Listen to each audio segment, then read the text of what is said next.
Boa noite, que tenhamos todos um momento maravilhoso, né? Que nosso Senhor Jesus Cristo nos auxilie. Vamos aproveitar esse momento para agradecer o dia de hoje. Exatamente, principalmente, né? Que a gente esqueceu de agradecer. Quantas vezes a gente lembra de agradecer o nosso dia na hora que levanta? Dificilmente, né? A gente está sempre dando uma esquecidinha e acha que qualquer hora é hora. Sim, é hora. Agora ainda é hora, porque agradecemos ao nosso Pai esse dia maravilhoso que Ele colocou diante de nós, esse dia em que nós demos conta dos nossos afazeres e esse momento que estamos aqui. E vamos aproveitando também para agradecer a espiritualidade da casa, que já preparou o nosso ambiente, que já aqueceu nossos corações e que deixou a gente assim cheio de prazer assim que entramos nessa casa. Vamos abrir o nosso trabalho de hoje, uma prece de Pai Nosso, para darmos início ao nosso tema de hoje. Pai nosso que estais nos céus, santificado seja o vosso nome. Venha a nós o vosso reino, seja feita a vossa vontade, assim na terra como no céu. O pão nosso de cada dia nos dai hoje. Perdoai, Senhor, as nossas ofensas, à medida que perdoamos os nossos ofensores. E não nos deixei cair em tentação, mas livra-nos, Senhor, de todo este mal, porque este é o teu poder, agora e para todo sempre. Que assim seja, graças a Deus. Pedirei que seja a primeira de muitas outras vezes que você vem à nossa casa. É um prazer te receber, é um prazer te conhecer pessoalmente, não só por aquela telinha. Fique à vontade, viu? Prazer é meu estar aqui com vocês. É sempre maravilhoso a gente poder falar um pouquinho de Jesus, né? E estar estudando juntos, né? Que é sempre um aprendizado, né? E o tema de hoje é o horário vigiar, né?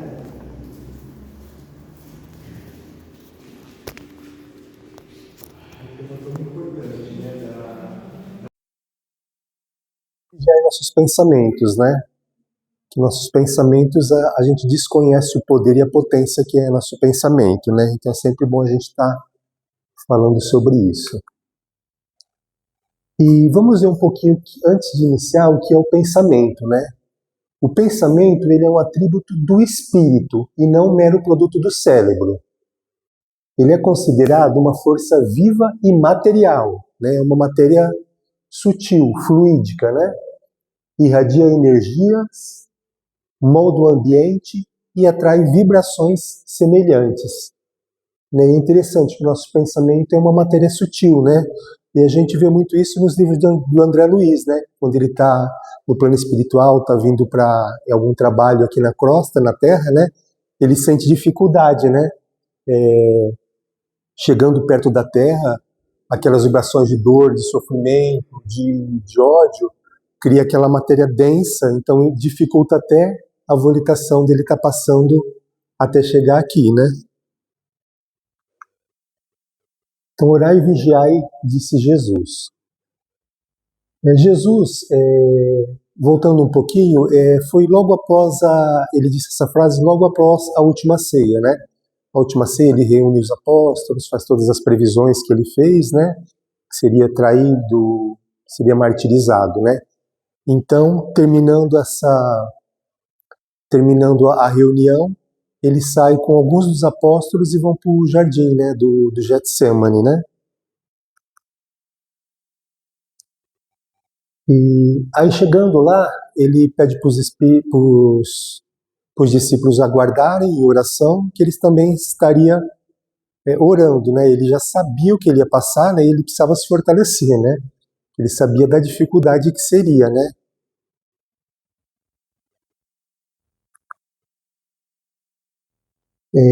E voltando um pouquinho, e nesse momento, ele se retira, começa a orar, e de repente ele percebe que ele está orando sozinho, ele sente, né?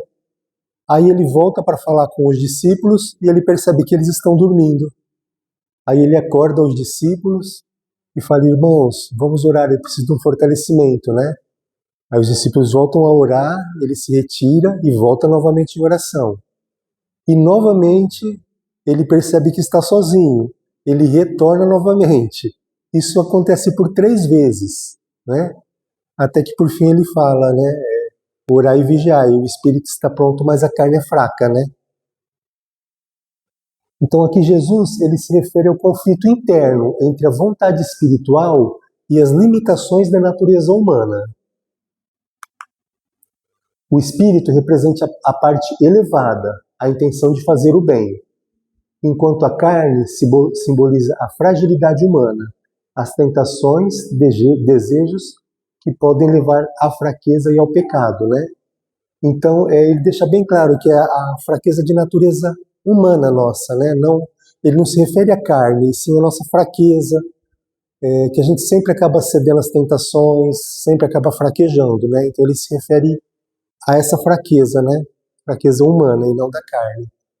E é importante dizer também que a carne, às vezes, a carne não influencia nada a vontade do espírito, né? É uma mera vestimenta para o espírito. Às vezes a pessoa fala, isso de porque a carne é fraca. Não, o espírito humano é que é fraco, né? Então, assim, a carne não exerce vontade nenhuma no espírito.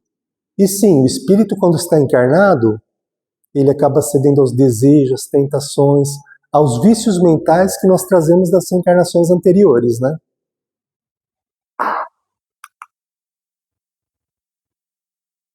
Jesus nos lembra que, embora tenhamos a capacidade de discernir o bem e o mal, somos vulneráveis às tentações e às fraquezas de natureza humana. Então, assim, quando nós somos criados, nós já temos no nosso subconsciente o que é o certo e o errado, né? E conforme estamos evoluindo, isso vai se aflorando, né? Conforme vamos expandindo a nossa mente, a nossa questão moral, a gente vai ficando mais, as coisas vão se aclarando, né? E a gente cada vez mais tem esse discernimento entre o certo e o errado, né? E é sempre a nossa luta íntima, né? A luta do bem contra o mal é a nossa luta íntima ali, né? De nós contra nossas más tendências. A busca pela espiritualidade através da oração e da vigilância é fundamental para fortalecer o espírito e resistir às influências negativas. Outra coisa que é importante dizer é que a gente sempre está evoluindo, né? A gente evolui tanto aqui no plano material como no plano espiritual, né? Só que assim, no plano espiritual, a gente não tem as interferências, as sugestões que nós temos aqui encarnados, né? Quando a gente reencarna, que realmente o planeta Terra é realmente a nossa escola, nossas provações, né? Vai testar nosso amor, nossa fé, nossa caridade e, acima de tudo, nossa vontade, né? Se vamos ter realmente aquela vontade inquebrantável de estar no bem, de estar fazendo a coisa certa, de não estar cedendo às influências, né, negativas. Bom, nós somos constantemente sugestionados, influenciados, tanto para o bem quanto para o mal. Isso é constantemente mesmo, é 24 horas, né? E pelo bem é nosso mentor, né, que está constantemente junto conosco. E pelo mal, pode ser algum espírito já de outras reencarnações, né? Alguma inimizade que a gente fez. Só que a grande maioria que nos acompanham atualmente é aqueles que gostam de nossos hábitos, né? Nossos vícios. Essa é a grande maioria que acaba nos acompanhando, né?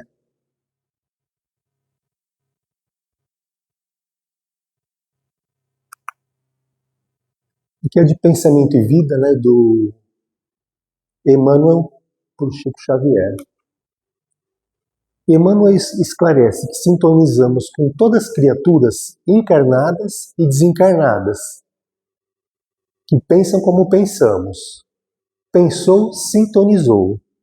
Isso é possível porque o pensamento é uma onda eletromagnética que percorre o espaço a uma velocidade maior que a luz. Então, assim, a gente pensa sintoniza, né? Pensando coisas boas, vamos atrair coisas boas, né? Pensando coisas negativas, vamos estar atraindo coisas negativas. E outra coisa que é importante dizer é quanto maior o número de pessoas pensando ou fazendo a mesma coisa, maior é a força de realização, né? Porque o pensamento acaba se multiplicando, né? Então, assim, tem tanto no lado positivo quanto no lado negativo isso, né? Pelo lado negativo, a gente pode até citar um jogo de futebol, né? Às vezes começa uma briga e aquilo de repente se alastra de uma forma absurda, né?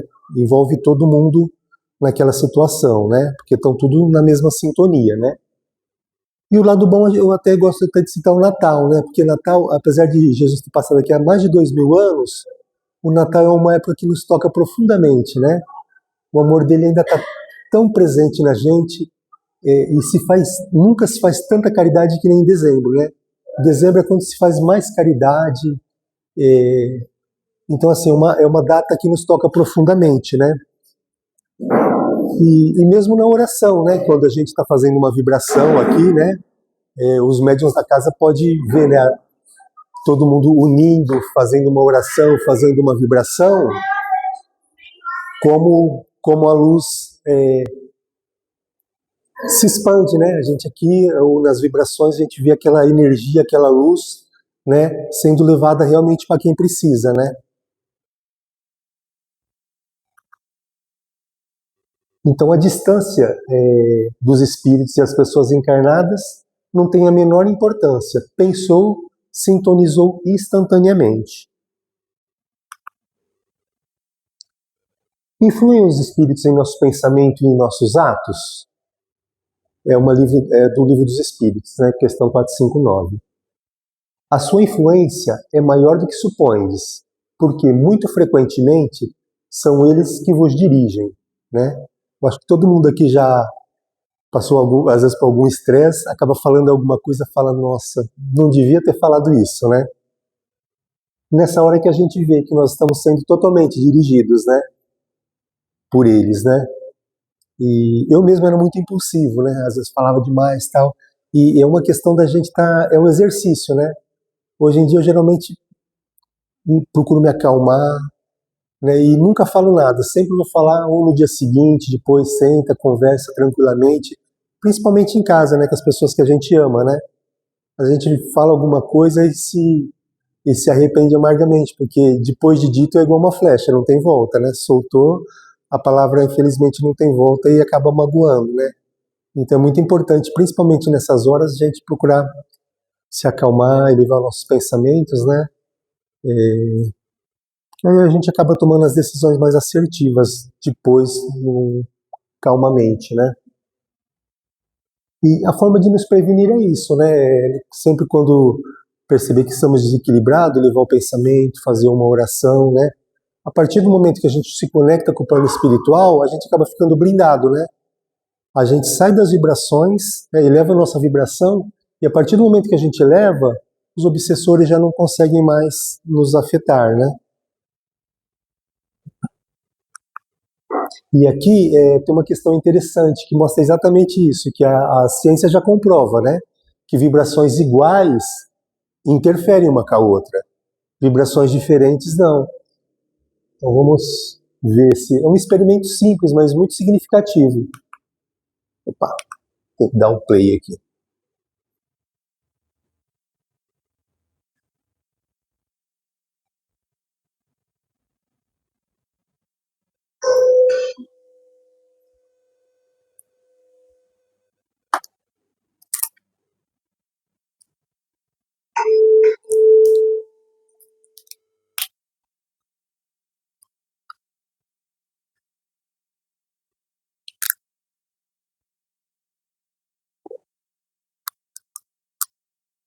É interessante, perceberam, né?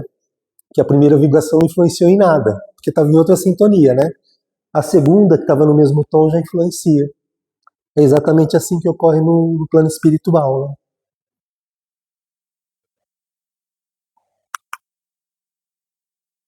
Orai e vigiai. A educação do pensamento é a fonte de todo o equilíbrio interior. Então, assim, quanto mais equilibrado o espírito, mais harmoniosamente vive no corpo físico. Quanto mais equilibrado o espírito, menos suscetível a doenças. E a gente vai ver um trecho agora da Joana de Ângeles, do livro psicografado pelo Divaldo, O Despertar do Espírito, que ela explica muito bem essa questão aí pra gente. Então ela fala o seguinte: a emissão de onda mental se converge em pensamento, palavra e ação, e dá surgimento à edificação correspondente. Pensando coisas boas, atrairemos coisas boas, negativa, respectivamente negativa. As atitudes infelizes, particularmente aquelas que agridem o patrimônio da vida, nas suas múltiplas apresentações, por excelência na realidade moral e profunda dos demais indivíduos. Então aqui nessa parte é tudo que a gente faz que prejudica o próximo, né? Na questão moral, na questão de humilhação, na questão financeira, é tudo que agride o nosso próximo. Inevitavelmente produzem lesões degenerativas no tecido sutis do perispírito, que se desorganiza molecularmente, perdendo momentaneamente a harmonia do conjunto. Então, lesionou o espírito. Lesionando o espírito, gerou uma doença que automaticamente vai passar para o nosso corpo físico. Então, as doenças se iniciam nessa lesão que a gente causa no nosso perispírito, né? Essa desarticulação somente se recomporá quando o eu consciente houver se perdoado do incidente mediante a reparação dos danos causados e dos sofrimentos e dos sentimentos feridos. Então, somente a gente vai recompor isso por reparação mesmo, né? Quando a gente vir e reparar, né? Nós podemos reparar tanto pelo amor, né? Fazendo bem, procurando seguir os ensinamentos do nosso mestre, né? Jesus, ou pela dor, né? Pela dor, quando a pessoa não aceita, não perdoa, acaba sendo muito mais difícil, né? Até costumo dar um exemplo, por exemplo, se a gente tiver uma reparação, você tem uma reparação que você vai ter que cair, dar um corte no braço, vai ter que tomar 10 pontos. Se a gente estiver procurando fazer o bem, procurando fazer a caridade, sabe, pode ter certeza absoluta que essa reparação vai ser muito mais tranquila, muito mais leve. Né? Jesus falava, né, o amor repara uma multidão de pecados, né? Então é isso. Isso é abrandado muito, né? E a gente vê isso em diversos livros espíritas, né? Que tinha uma reparação difícil, acabou vindo aqui cumprindo o que realmente se propôs. E acaba se tornando muito mais suave, o fardo acaba sendo mais leve, né?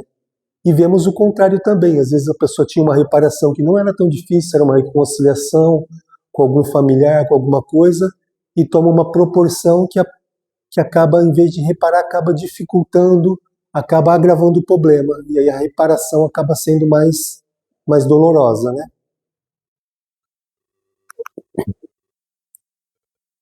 No quadro anterior, nós vimos que quando fazemos mal ao próximo, estamos fazendo mal a nós mesmos, né? Aqui, eu gosto muito de Ramatiz, aqui ele explica quando nós fazemos mal a nós mesmos. Então, é perguntado para ele, podereis mencionar quais os estados pecaminosos mais responsáveis que enfermam o homem pela reação de seu perispírito contra a carne? E ele nos responde. A administração sideral classifica como virtude todos os pensamentos, atos dignos e nobres que o homem pratique. E como pecado, todo pensamento e atitude opostas e contrária ao bem. A administração sideral seria o Cristo, esses espíritos já responsáveis por planetas, né? Espíritos de altíssima elevação, que nem o nosso mestre, né? E eles citaremos como os principais: orgulho, avareza, ciúme, vaidade, inveja, calúnia, ódio, vingança, luxúria, cólera, maledicência, intolerância, hipocrisia, ou então amargura, tristeza, amor próprio ofendido, fanatismo religioso, ociosidade, prepotência, egoísmo, astúcia, descrença espiritual, ou ainda as consequências nefastas das paixões ilícitas, dos vícios perniciosos. Ou seja, todos esses sentimentos, que é o combustível de nossas doenças, né? Quanto mais formos com alguma dessas situações, mais rápido vai nos desenvolver a doença, né? Isso a gente vê, né? A pessoa se estressou tanto, teve um infarto. Então, assim, a gente já tem esse conhecimento realmente do mal que isso faz, né?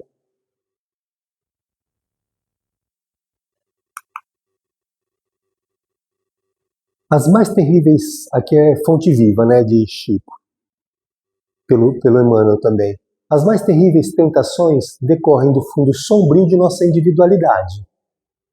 Nós renascemos na Terra com as forças desequilibradas de nosso pretérito para as tarefas de reajuste. E nas raízes de nossas tendências encontramos as mais vivas sugestões de inferioridade. Não te proponha desse modo atravessar o mundo sem tentações. Elas nascem contigo, assomam-se de ti e alimentam de ti. E esse é o nosso maior desafio mesmo, né? É superar nossas tendências, superar nossos defeitos, né? Superar o que nós já trazemos de reencarnações passadas, né?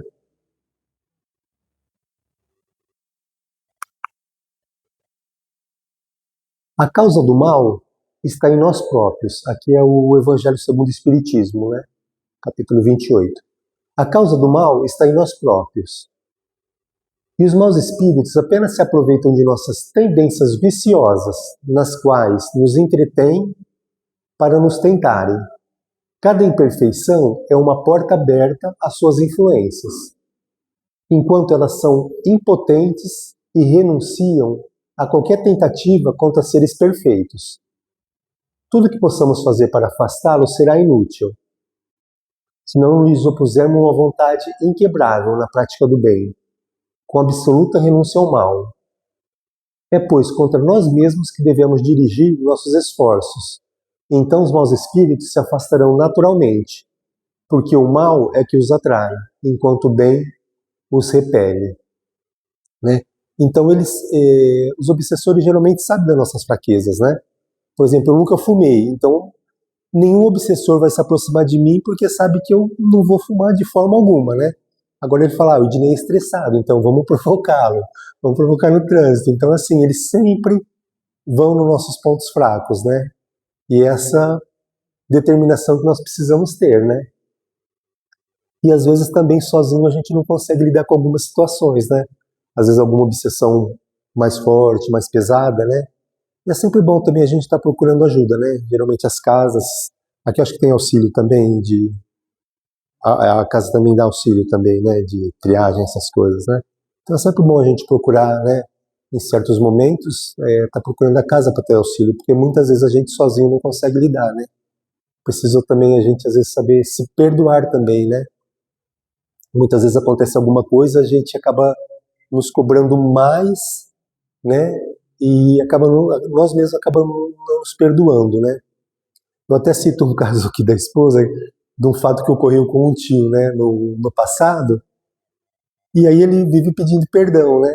E toda vez que encontra ela, Michelle, minha filha, me perdoa, não sei o quê. Isso já aconteceu uns 30, 40 anos atrás, quer dizer, ela nem lembra o que é, mas ele não se perdoou, ele traz isso consigo dentro dele, né?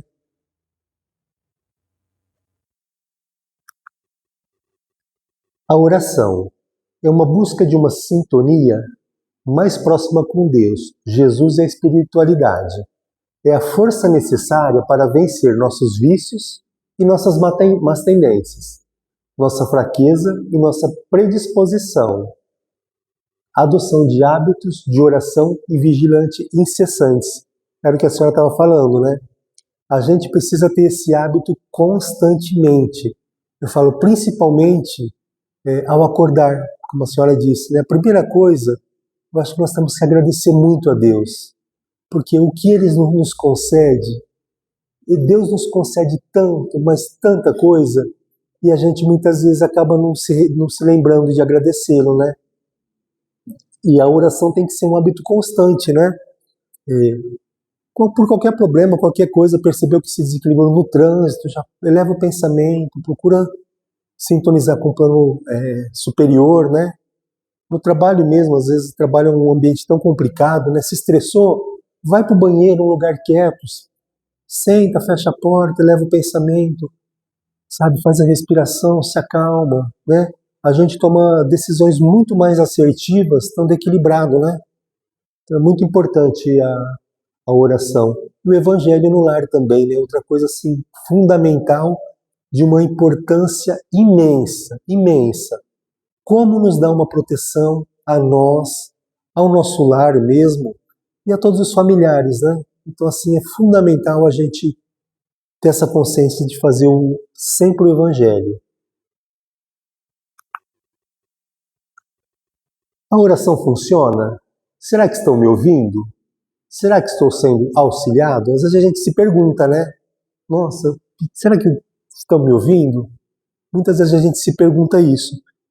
E como eu gosto sempre de estar colocando alguma coisinha de ciência, eu trouxe um trecho aqui muito interessante para a gente estar vendo o que a ciência diz.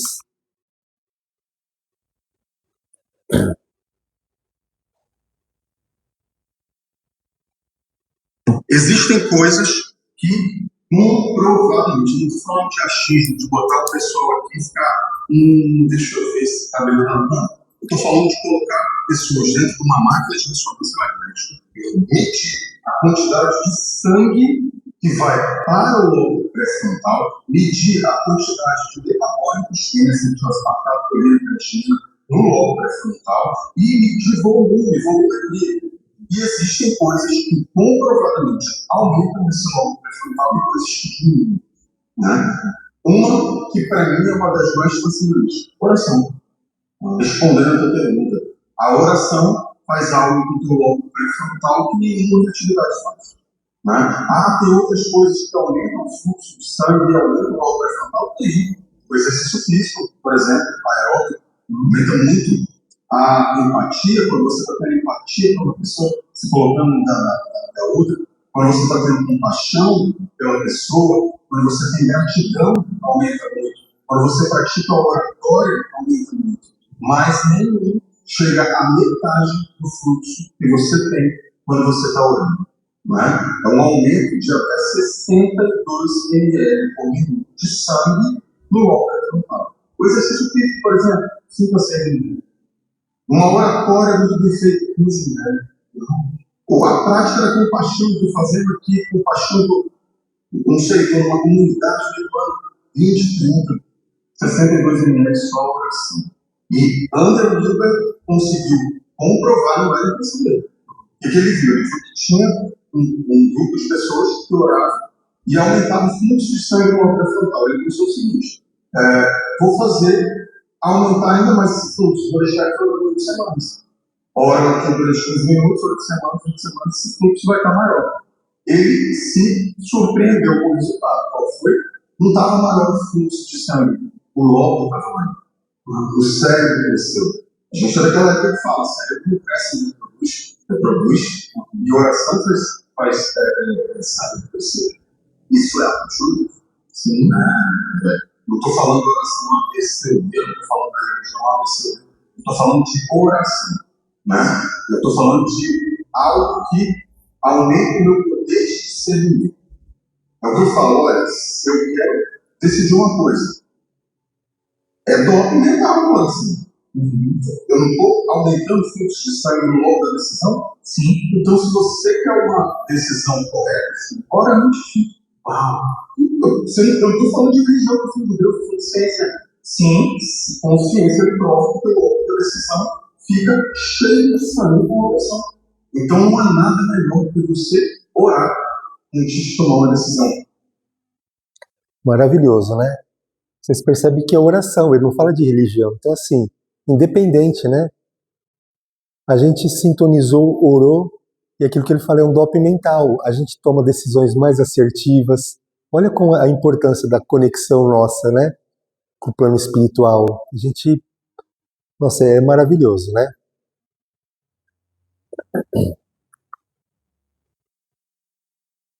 Aqui é vigiar pensamentos e atitudes, para a gente estar finalizando, né?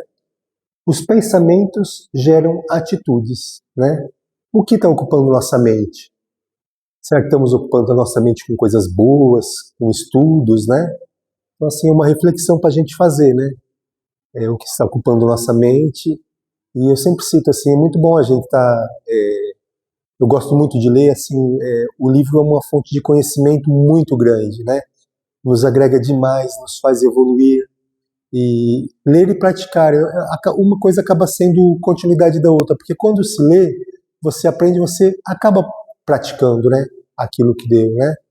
Então isso é uma reflexão, né? O que está ocupando nossa mente, tá ok? Muito obrigado pela oportunidade, tá bom? Agradeço a todos.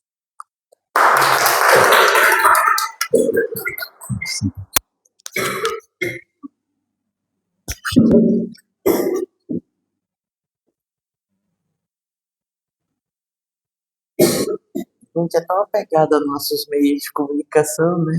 Celular, internet, televisão, né? E o horário é o quê? É o meio de comunicação. Nossa, como faz? E a gente tem que se apegar a esse meio de comunicação. Vamos perder um minutinho nesse meio de comunicação. A gente perde tantas horas nos outros meios. Por que não pegar esse meio como mais um hábito para nós, né? E aí, quem sabe, é um hábito bom, não é isso? Então, muito obrigada pelas suas palavras, foram ótimas. Vamos agora, nesse momento, para encerrar, fazer uma prece. Depois a gente vai aos passos, tá? E como sempre, eu encerro com a nossa oração de Ave Maria, viu? Ave Maria, cheia de graça, o Senhor é convosco. Bendita sois vós entre as mulheres. Bendito é o fruto do vosso ventre, Jesus. Santa Maria, Mãe de Jesus, rogai por nós, pecadores, agora e na hora de nosso desencarne. Nos envolva, Mãe Sagrada, no seu manto de proteção e isolamento, e conosco permaneça, não só por hoje, mas por todo sempre, que assim seja, graças a Deus.